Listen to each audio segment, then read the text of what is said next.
여러분들 그거 아세요? 여러분들을 향한 기대가 엄청나게 커요. 기대. 네. 여러분들 향한 기대가 매우 크거든요. 목사님은 여러분들에 대한 기대가 엄청나게 커요. 여러분들이 중학생 아주 중요한 시절에 남들은 이렇게 하는 그 시절에 너무너무 기대가 크단 말이에요. 근데 목사님만 기대가 큰 게 아니에요. 여러분들 주변에 계신 선생님들은 기대가 더 커요. 선생님들 기대가 엄청 크죠. 근데 목사님이나 선생님보다 더 기대가 크신 분이 계세요. 누굴까요? 예수님. 좋아요. 무조건 정답 예수님. 부모님 계시죠. 부모님이나 할머니, 할아버지 계시죠. 근데 그것보다 더 여러분들에게 큰 기대를 갖고 계신 분이 계세요. 중학생 때 이 시절에, 정말 이 귀한 시절에 아름답고 멋있게 보냈으면 좋겠다라고 기대하는 분이 계세요. 누굴까요? 하나님 아버지. 하나님 아버지. 하나님은요, 우리 사람들을 향해서 기대가 매우 크셨어요. 그래가지고요, 처음에는요, 처음인 사람인 아담에게 큰 일을 기대하셨어요. 큰 일을. 생육하고 번성하고 땅에 충만하고 땅을 정복하고 땅을 다스려라, 이런 기대감을 가지셨는데, 이 아담이 이제 선악과 먹고 불순종하면서 죄가 들어오고 또 이 기대에 못 미치게 되었죠. 또 하나님께서는요, 이 아담을 넘어서 모세에게 또 큰 기대를 가지셨어요. 모세에게 큰 기대를 가지셔서 약 430년 동안 애굽에서 종살이하던 이스라엘 백성들을 꺼내라. 이 밑에 구절 보이죠? 출애굽기 3장 10절. 이스라엘 자손 애굽에서 인도하여 내라. 그리고 그것에 맞게 기대에 많이 부응했던 모세의 모습도 볼 수가 있습니다. 근데 하나님은요, 이런 사람들에게만이 아니라, 성경의 사람들만이 아니라 우리에게도 큰 일을 기대하고 계신다는 거예요. 우리들에게도. 이 밑에 보면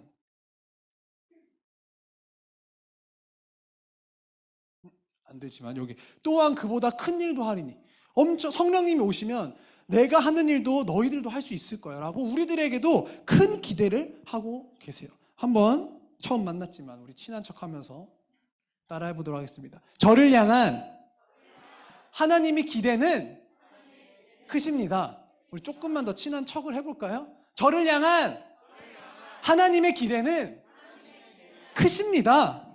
그래요. 여기서 잠깐 우리 생각 좀 한번 해보고 지나가야 될 게 있어요. 자, 보세요. 여러분들을 향한 목사님의 기대 아주 높아요. 선생님들의 기대 아주 높아요. 부모님들의 기대는 훨씬 더 높겠죠. 하나님의 기대가 커요. 여러분들 아주 중요한 중학생 시절의 기대가 큽니다. 여러분들 인생에 대해서 아주 기대가 커요. 근데 갑자기 어깨가 무거워지죠. 아니, 뭔 기대를 자꾸.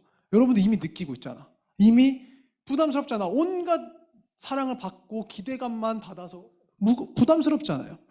근데 우리가 거기서 자세에 대해서, 우리들의 그런 부담스러움 느끼는 자세에 대해서 생각해 볼 필요가 있어요.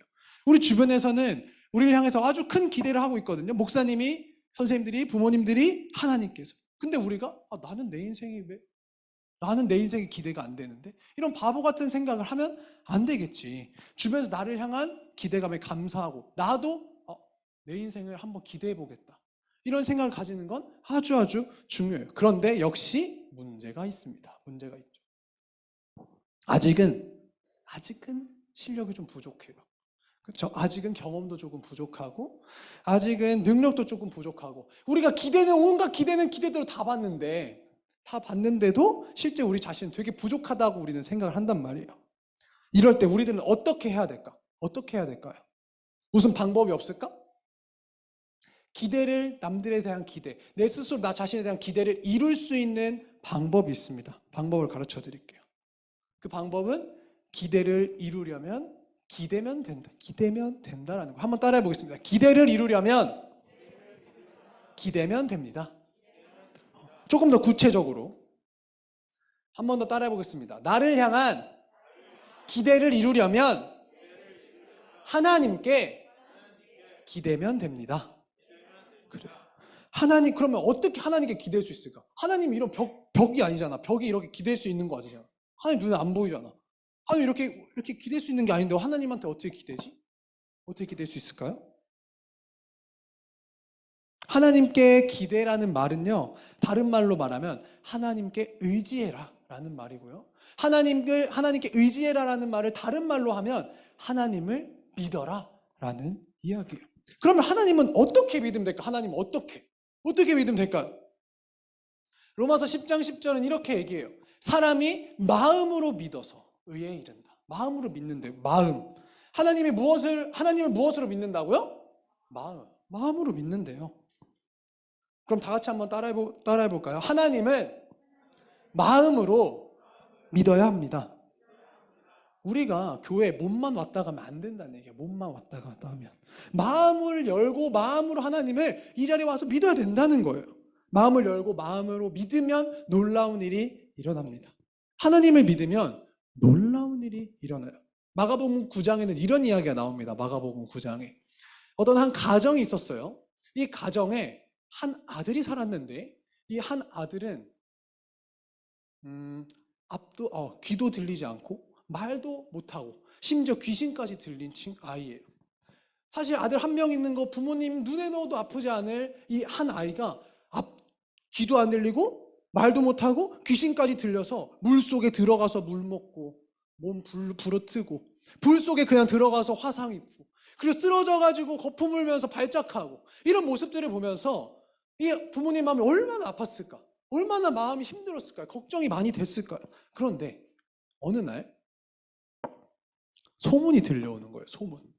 예수님이라는 분이 능력이 있다는 소문이 들리는 거예요. 그리고 예수님이라는 분이 병자들을 고치면서 다니고 계신다는 소문이 들린 거예요. 근데 그 예수님이 우리 동네에 온다네? 라는 소문이 들리는 거예요. 그러니까 아이의 아버지는 얼른 이 불쌍한 아들을 데리고 예수님이 온다는 그 장소에 막 달려가는 거예요. 막 달려가는데 어랍쇼? 예수님이 안 계신 거야. 예수님이 기도하러 다른 산에 가 계셨을 때 이 아들을 데리고 온 거예요. 근데 그곳에 누가 남아 있었냐면 9명의 제자들이 남아 있었어요. 예수님의 제자들이. 그래서 일단 급한 심정에 제자들이라도 제 아들 좀 고쳐주세요. 제 귀신 들린 아들 좀 고쳐주세요. 이렇게 부탁을 했는데 제자들은 쩔쩔매면서 하나도 못 고치는 거야. 고치지 못하는 거야. 그러던 중에 예수님께서 돌아오셨어요. 돌아오셔서 말씀하시는 거예요. 무슨 일이냐 말씀을 하시는 거예요.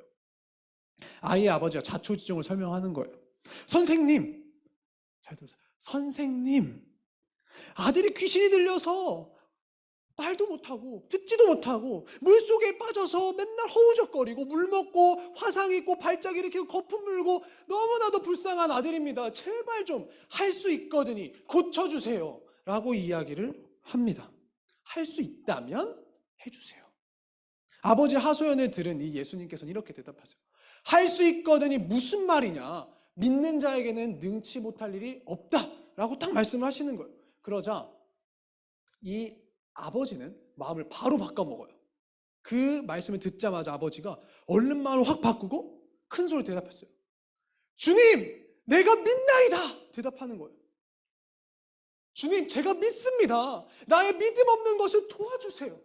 바로 마음을 바꿔먹습니다. 이 믿음의 대답을 들으신 예수님께서는요, 아들의 병을 고쳐주셨어요. 하나님을 믿는 믿음이 능력이었던 거죠. 하나님을 의지하는 것이 능력이었던 거죠. 하나님께 기대는 게 능력이었다는 거예요. 아들의 병 고치기를 기대했던 이 아빠는요, 예수님께 기댔더니 고쳐진 거예요. 기대를 이루려면요, 하나님께 기대면 돼요. 물론 아이의 아버지가 처음부터 하나님께 잘 기댔던 건 아니야. 하나님께 못 기댔어요. 기대지 못했어. 다른 말로 말하면 믿음이 없었다고요. 왜 그런지 한번 볼까요? 처음에 예수님 불렀던 호칭을 한번 보세요. 선생님! 이렇게 불러. 선생님. 선생님, 제게 말 못하는 귀신 들린 아들이 있습니다. 선생님. 호칭이 선생님이야. 그러면서 하는 말이 무엇이든지 할 수 있거든요. 불쌍히 여겨주시고 고쳐주세요. 무슨 말이냐면 할 수 있다고 믿은 게 아니라 50대 50이었던 거예요. 이 아버지는. 혹시 할 수 있으시면, 할 수 있다면 할 수 있는 선에서 제발 불쌍히 여겨주시고 고쳐주세요. 라고 이야기를 한 겁니다. 그러자 예수님께서는 말씀하신 거예요. 할 수 있거든요. 무슨 말이냐. 믿는 자에게 능치 못할 일이 없다. 라고 이야기를 하시니까 이 아버지가 마음을 확 바꿨다 그랬잖아요. 그래서 이 선생님 하면서 왔던, 분명 급해서 왔는데 선생님 하면서 왔더니 아버지가 예수님을 부른 호칭이 주님으로 바뀌는 거예요. 주님, 제가 믿습니다. 주님, 제가 믿습니다. 내 믿음 없는 것을 도와주세요. 제가 믿습니다. 이렇게 바뀌어버린 거예요. 아버지의 이 믿음을 보시고 예수님께서는 고쳐주신 거죠. 하나님을 향한 믿음이 능력이었고 예수님을 향한 믿음이 능력이었어요. 다시 말해서 하나님께 기대는 게 능력이고 예수님께 기대는 게 바로 능력이라는 거예요. 우리도 한번 이 아버지의 용기를 뒤따라서 우리도 한번 믿음으로 고백해 보겠습니다. 따라해 보겠습니다. 내가 믿나이다. 다시 한번요. 내가 믿나이다. 여러분들은 큰 소리로 안 해도 마음으로라도 하세요. 한 번 더 할 건데 목사님 대신 크게 해줄 테니까 마음으로도 진짜 믿는 마음으로 했으면 좋겠어요. 한 번 더 하겠습니다. 시작. 내가 믿나이다. 믿나이다. 얼마나 간절했겠어요. 이 아버지가 믿나이다. 여기서 다시 한번 조금 상황을 정리해 보겠습니다. 우리의 기대를 이루려면 하나님께 기대면 된다 그랬어요. 기대를 이루기 위해서는 기대면 된다 그랬어요. 근데 하나님께 기댄다는 게 뭐야? 하나님을 의지하는 거고, 하나님을 의지하는 거는 다른 말로 하나님을 믿는다. 믿음이 능력이라는 얘기를 했어요. 그러면 이 믿음은 무엇으로 믿게 된다 그랬지? 아까 로마서 10장 10절 했는데 우리가 뭘로 믿는다고요? 마음으로 믿어. 마음으로 믿어서 믿음을 가지게 된다면 우리가 생각해 볼 건 이거예요.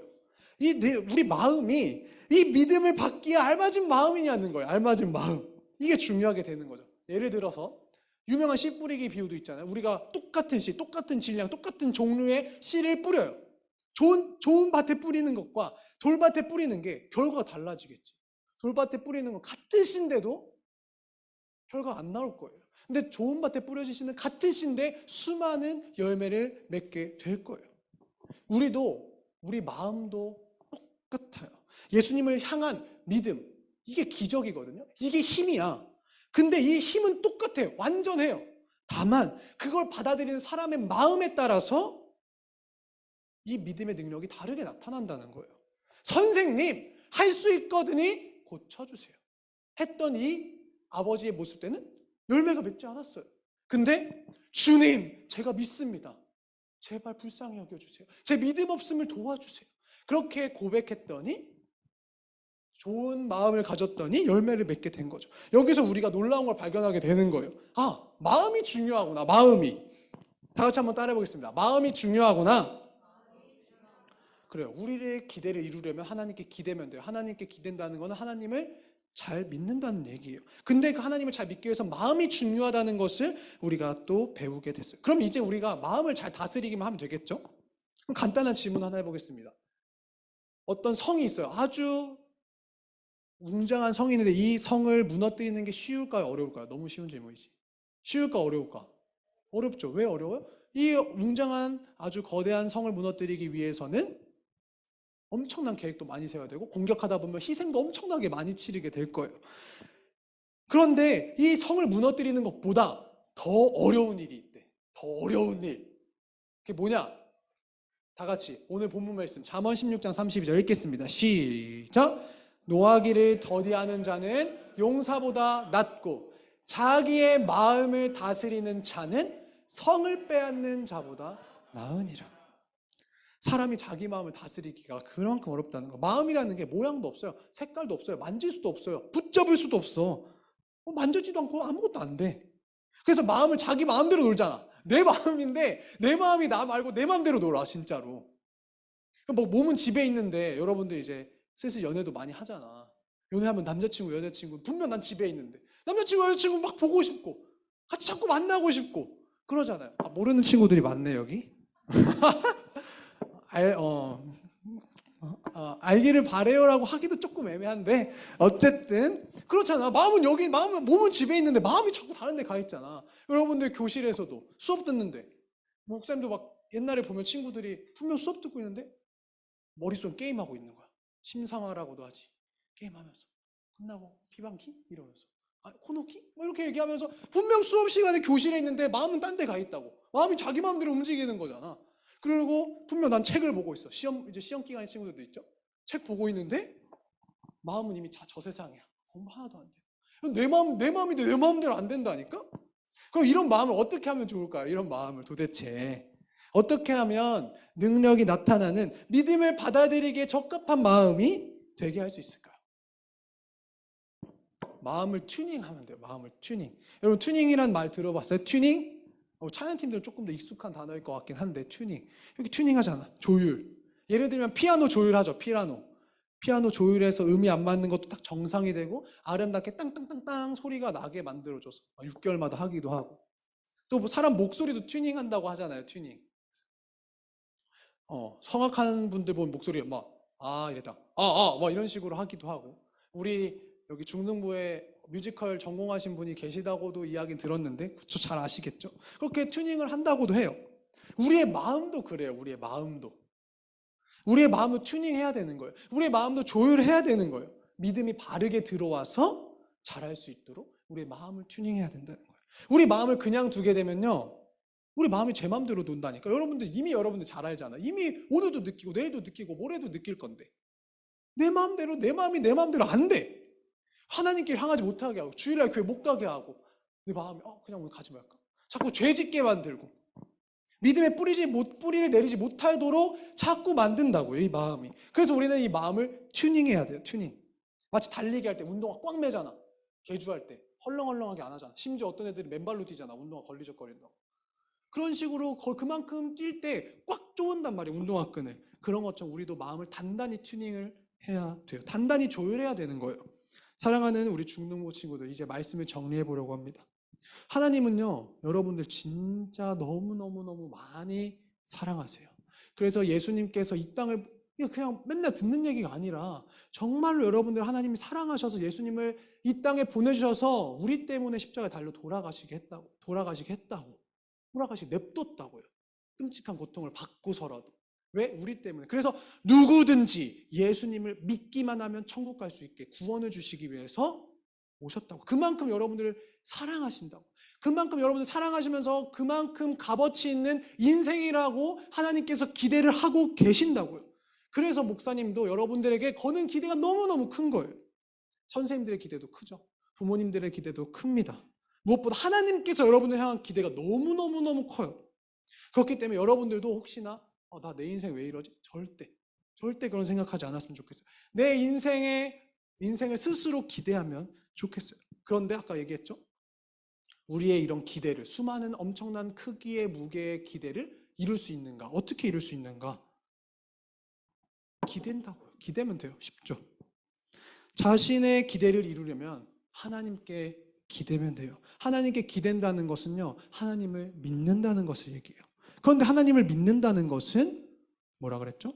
마음으로 믿어야 된다 그랬어요. 그래서 마음을 우리가 잘 튜닝해야 된다라고 이야기했습니다.